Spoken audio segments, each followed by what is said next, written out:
Hey there, my lovers and friends. Welcome to Abena Tries Beauty, and today I am sharing with you the kickoff of a new series I created called the Lazy Girl Method for making your wig units.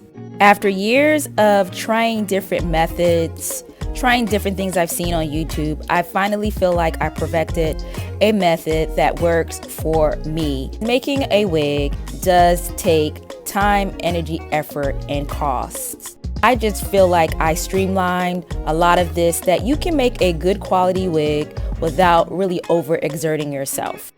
In this video for today, I'm going to cover 5 things. Closures versus frontal for the lazy girl, coloring your hair for the lazy girl, bleaching your knots for the lazy girl, and as always, mistakes happen, how to fix your mistakes, and also the option of the lazy girl method for lace tinting.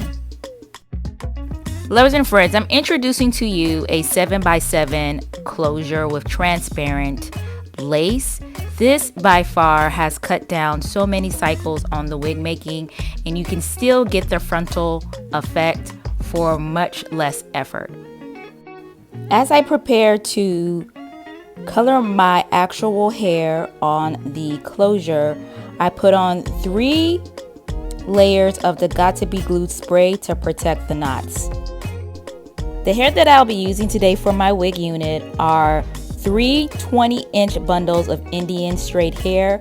I got this hair directly from India. If you have any questions about it, please leave a comment below.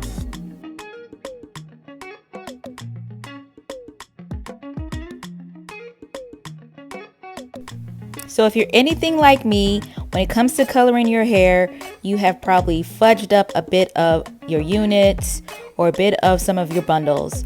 Well, a lazy girl tries to use the simplest method, and the simplest method for me that I have found is using the watercolor method, particularly because I like to keep it very simple with my color.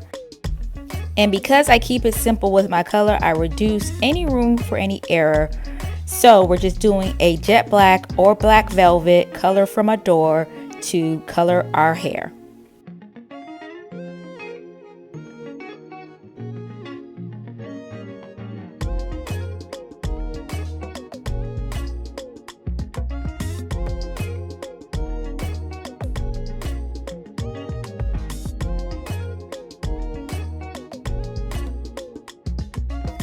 Bleaching your knots could be a very much a hit or miss experience, but from a lazy girl's perspective, I like to use 30 volume developer, and for every scoop of BW powder, I use a cap full of developer, and that helps me keep the consistency how we want it.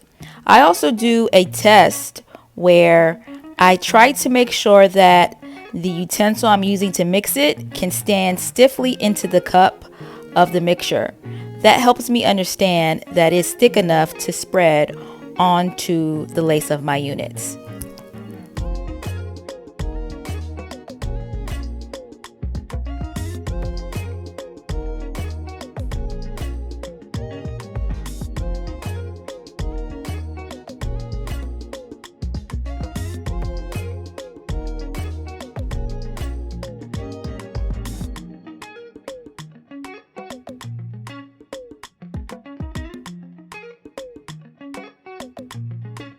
Also, the best tip that consistently works for me is to use a knife to spread the mixture across the closure, frontal, or wig unit lace. This really helps me make sure that I apply enough to cover the knots, but not so much pressure that it actually leaks through and bleaches the hair at the root. Using the 30 developer, I find it to be just right because you get just the right amount of lift, and it doesn't lift so quickly where you have the potential to over bleach your knots.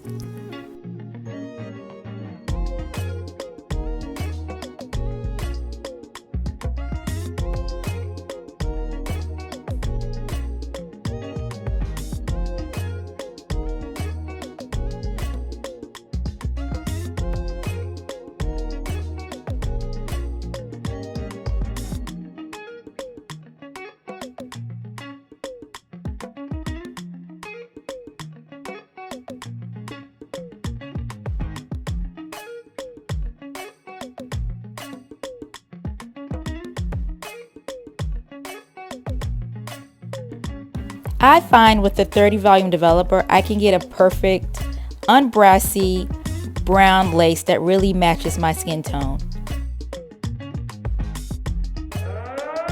Well, my lazy girls, typically at some point there may have been a mistake.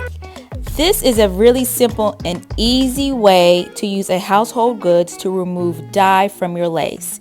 And when I say dye, this is the hair color we used, the watercolor method. Some of it did get onto the lace of my unit.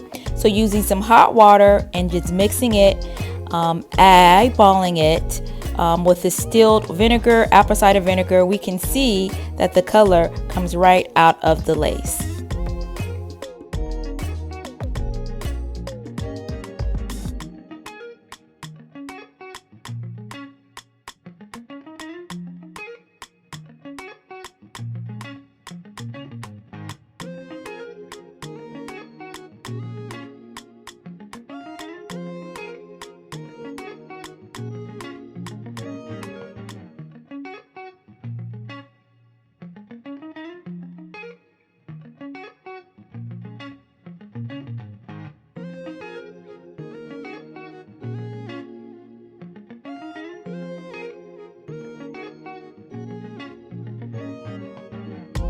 This next section is optional, but here is the easiest way I know how to tint my lace, and it kind of mimics the watercolor method, but essentially I use fabric dye. I like to use tan for my skin tone, but it can work very well for several skin tones just by you diluting the water to find a color that works for you. And I test the color typically using a white cotton ball to get it to something that I think works for my skin tone.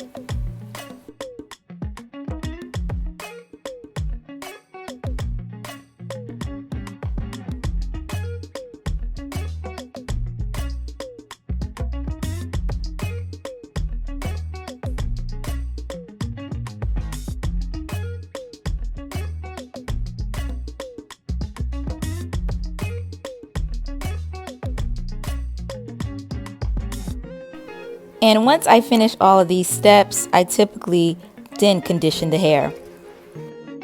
Thank you, lovers and friends, for tuning into part 1 of this video. Stay tuned, make sure you like, comment, and subscribe so you can see the next one.